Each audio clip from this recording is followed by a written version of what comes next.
Section 1. You will hear two colleagues, Marcus and Ella, discussing a work project. First, you have some time to look at questions 1 to 5.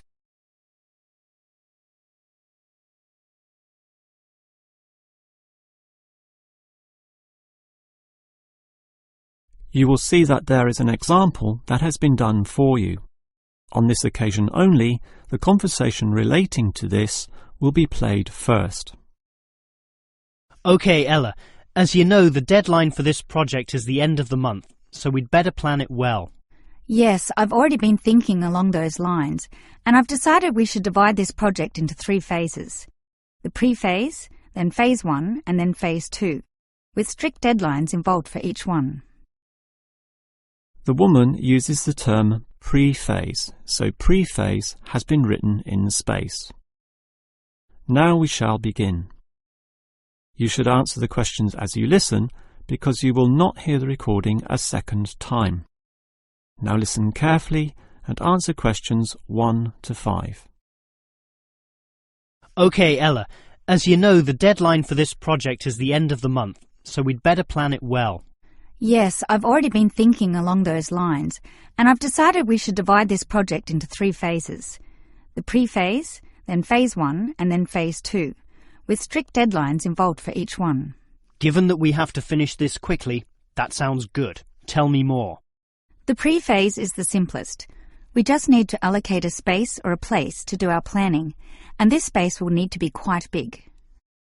Sure, and we have to decide on the equipment needed as well. Remember the last project when we didn't have enough projectors to present our ideas? We lost lots of time there. Yes, that was a bad start. That's why, after the pre-phase is finished, I've allocated a mere 3 days for phase 1. That will involve drawing the plans. We'll need Jenna to help us. And Marco. Yes, but not Susan. Susan is just far too busy to participate, as much as I'd like her in the team. Let's just take Fred instead. He'll do. Sure, Fred's not as experienced as Greg, but I agree he'll do fine for this job. Then it's straight into phase 2. Collecting, collating, analysing and preparing the final report. Can we do that in 5 days? I think that's optimistic, which is why I scheduled 6. That's almost a week. Do we have that much time? We do, and with the right people, 6 days should see the job done. Who are the people for this phase? Arthur and Rob, right? No, Arthur's got other things to do, and Rob's on leave, so Mike alone will be the main man on this part. He's done it before, so it should be fine. But he may need some help with the smaller tasks. Someone who is good with detail and procedures. Peter's not free at the moment, so I can arrange Leo to chip in some time and advice. Leo's very useful, particularly under pressure. And that's everything sorted. Well done, Ella. This report should certainly be ready in time. Before you hear the rest of the conversation, you have some time to look at questions 6 to 10.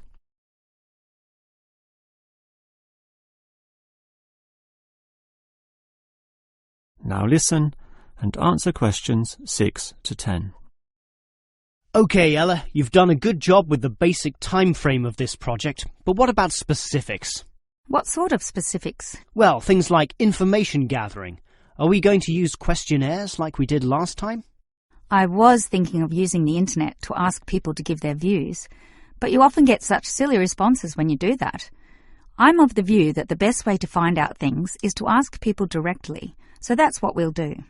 Okay, but that will take longer. We'll probably even have to do some of the work at home. No, I don't think so, as long as we stay back at work for some after-hours meetings. Well, that's better than coming in early. No one functions well in the morning. Also, the final report will need at least 2 appendices. Not only that, we'll have to attach a small booklet to the end, containing printouts of the relevant parts from all the foreign websites we accessed. That will take even more time. Are you sure we can meet this deadline? Yep, I've worked it all out, and I'm confident we can do it. Phase 1 should be finished by the 5th, leaving Phase 2 to begin about the 8th or 9th. Now, there's a public holiday on the 10th, meaning that everything should be able to be submitted on the 15th. And after that, we can relax and celebrate on the 25th when the design division gives us approval to go ahead. Ha! You're assuming that the design division will approve this, and that's not guaranteed at all. Oh, come on, Marcus, be positive. You know this should be approved. In fact, I'm even planning the celebration when this is all over. Oh yeah? What's on the agenda then? Well, we definitely don't want to party in the office, do we? We'll want to get away from this place, and we're all too busy with our own lives and families to find a mutual time free for a dinner party. So I thought we'd just buy some nice expensive gifts for everyone who participated. We can just give these to the people here in the office. That sounds fine to me, but make sure they're not too expensive. The budget department will never approve the cost. Don't worry, I know how much I can get away with. All right, I'll leave that with you. That is the end of Section 1. Section 2. You will hear a maintenance worker talking to a university officer about some recent storm damage to the main building. First, you have some time to look at questions 11 to 15.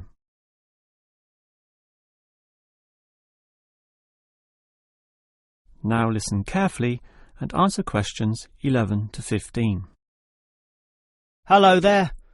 I was asked to tell you about the extent of the damage to the main building caused by the recent storm. Oh, that's right. I take it that most of the damage is just to the main building?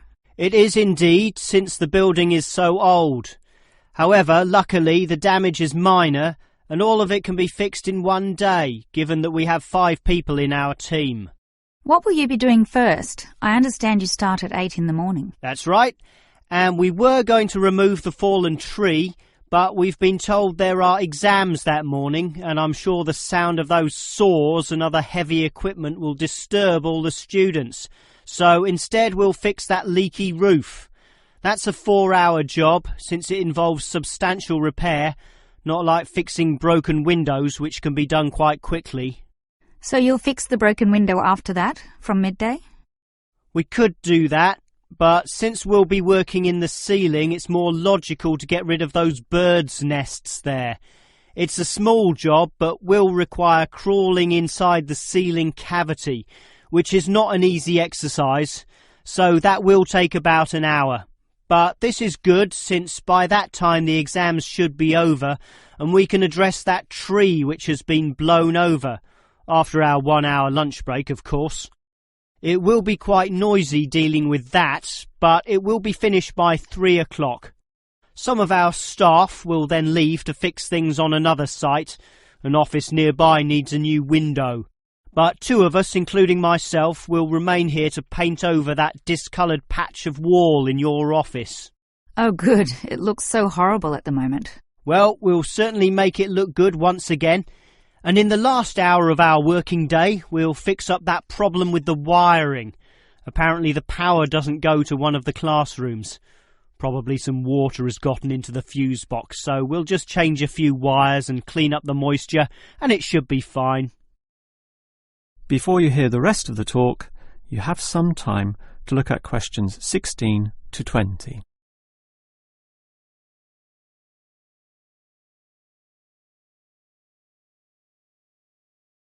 Now listen and answer questions 16 to 20. I certainly appreciate all the effort you and your team are taking to fix things here, but I do have one request. And what is that? You said you're going to paint the back wall in my office. Will it be the same colour as before? Yes, we'll make it a nice white colour. Well, that's the point. I'd prefer it to be yellow to match the furniture. The furniture is orange, actually, but I think yellow is a nice match. Can you do that? We can certainly do that. Yellow it is. Certainly a prettier colour than just plain white, or the blue in my kitchen at home for that matter. And we can leave the paint can with you in case you need to do some touch-ups or if the stain reappears. I'll just leave it in the garden shed, the one next to the main classroom. And incidentally, about those birds in the ceiling, I was just investigating and I heard the chirping of little baby birds in there. So there must be some young ones in a nest. I just thought you'd like to know that we can give them to a wildlife reserve. There's one in the next suburb, so that should not be too much trouble. Or you could give them to one of our teachers. I have a colleague who can raise them.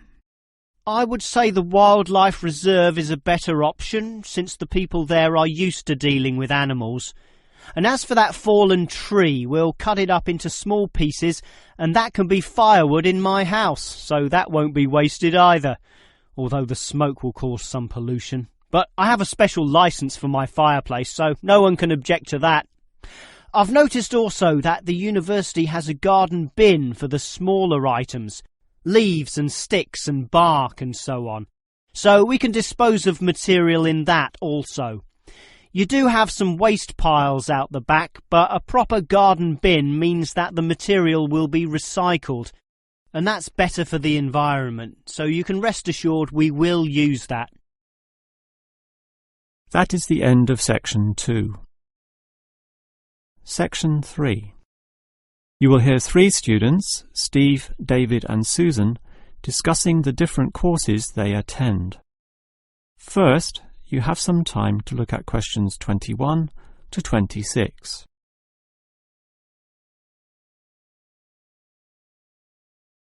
Now listen carefully and answer questions 21 to 26. Well, gentlemen, we've almost finished our second semester at this university. What do you think of all the courses we attend? On the whole, I'd say they're quite good, apart from social history, which I find to be a little too inexact. Yes, the lecturer's style is also very, very dull. I certainly agree with you there, although I would say that the textbook is more interesting. Welfare State. The subtitle says, An Examination of Social Development in the 20th Century. Yes, Welfare State is a good book, but look how many pages it has. 458! I agree. It's just too long to be easily read. Far too long, although it's certainly well written in parts. Yes, and if you compare it to the textbook for cultural studies, what's it called? Inner Views, I think. No, that's the book for media studies, and we finished that subject last semester. The book you're thinking of is In Perspective. Oh, sorry, you're right. In Perspective. And the subtitle says, A Comparison of Social Groups. Somewhat interesting, wouldn't you say? Well, mildly so, as is the subject, dealing as it does with such a wide variety of issues. But the book itself certainly oversimplifies a very complex subject. I agree. I also got annoyed at its constant oversimplification. Life is more complicated than what it suggests. Yes, but what you call oversimplifying may well be considered clarifying. Look at this other textbook, Government in Action. Some may say that it also oversimplifies, but it must do so in order to present a coherent picture of an equally complex subject.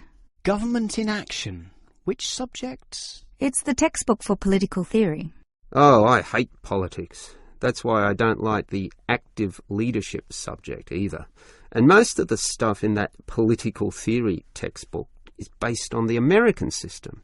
You see, it's written by Americans, so it's not even relevant to us here. I'd agree with you there. It's not relevant to us at all, since our government uses the Westminster system. Yes, I suppose that is a problem. Before you hear the rest of the conversation, you have some time to look at questions 27 to 30.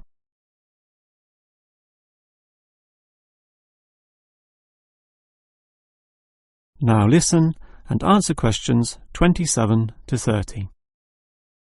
Well, it seems we all have certain criticisms about the textbooks we're using, but at the same time we all like some elements, at least, of the subjects we're studying. What's your favourite subject, David? I'm not sure. I like political theory, but... Cultural studies is by far the best, even better than political theory, which I also like, but just not as much. Why do you say that, Steve? I was thinking perhaps social history is worth considering as best. Social history is good, but I made my choice because the subject is relevant to this modern society. But so is social history, and I like the historical element, which the other subjects lack. Even political theory examines history only briefly and in a very narrow way, so I'd say social history is the most rewarding for me. What about you, Susan? I think social history is certainly very good, but political theory is, in fact, the best, since basically every human system boils down to politics. So, despite a certain irrelevancy in the details, the basic message remains as relevant as ever. Oh, Susan, you can't be serious. Let's ask Olive again. She's over there. Olive! Which subject do you think is the best? Ah, a difficult question. I'm very interested in culture, so cultural studies is certainly my cup of tea. But I'm politically active also, and hope to pursue this as a career. So political theory would be the one I'd pick. I don't believe it. Even with that irrelevant textbook? Don't listen to him, Olive. You have a right to your own opinion. That is the end of Section 3. Section 4. You will hear a lecturer talking about the movement of population towards cities. First, you have some time to look at questions 31 and 32.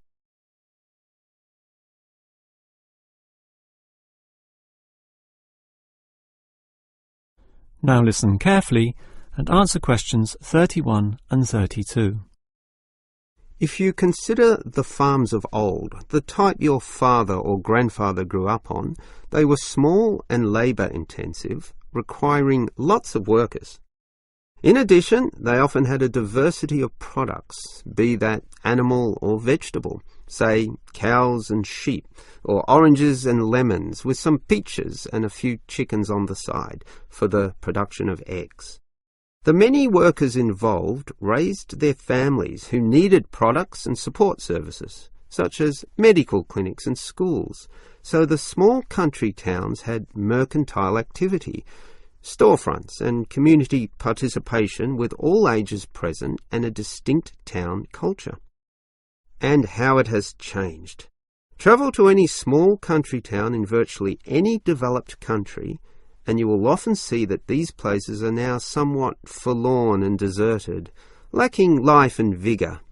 Many of the residents have long since moved towards the big cities, so the country areas have become depopulated and their downtowns empty.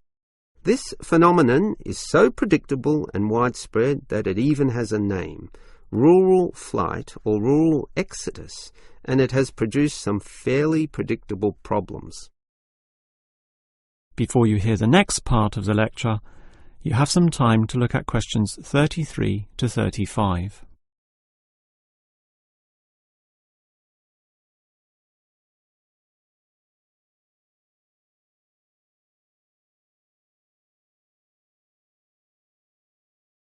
Now listen and answer questions 33 to 35. As for the causes of rural exodus, the most obvious is the industrialisation of agriculture. This comes in two aspects, one of them being monocultural farming practices. What this means is that it is now more efficient to have one product and focus on its needs almost exclusively. So, for example, animal husbandry will usually involve a single type of animal, say pigs, but with huge factory farming techniques, or, in other words, the second aspect, economies of scale. This means instead of 200 pigs, there'll be 2,000, tightly fitted into small pens or cages, with high-density waste disposal and automatic feeding systems. Yet, despite this huge size, it can all be controlled by just a dozen farm workers pushing the right button. You might not like it, but in a competitive market, the cheaper the overheads, the better, and one can't argue with market economics. It's simply the way of the modern world, and it has changed the face of rural districts, mostly for the worst. Before you hear the rest of the lecture, you have some time to look at questions 36 to 40.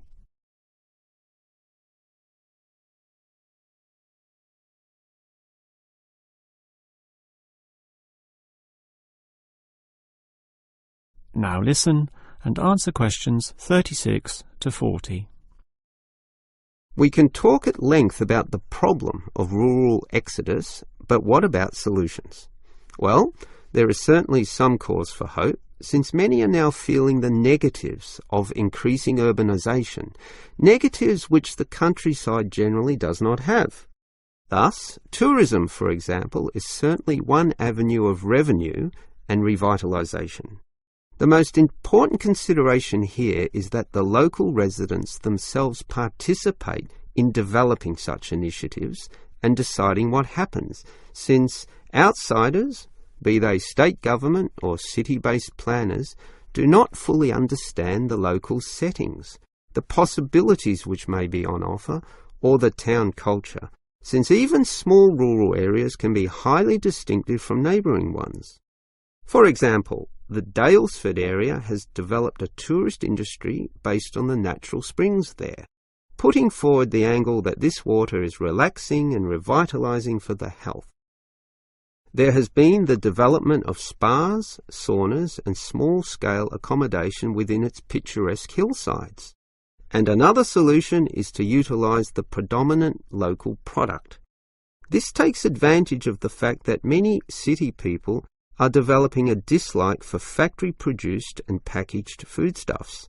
They are becoming interested in products that can be sold directly to them at a cheaper price, while preserving all the freshness from the tree or animal. It is important here that the country area is not only characterised by a specific product, but markets this idea well. For example, many areas of country Victoria have developed widespread grape growing and winemaking facilities and encourage wine tasting tourism, now a thriving industry with an international patronage. Similarly, Harcourt is famous for apples, Shepparton for mature cheeses, and Mildura for its citrus products. Such strategies, done well, give hope that rural areas can revitalise somewhat and once again be lively and interesting places to live in. That is the end of section 4. You now have half a minute to check your answers.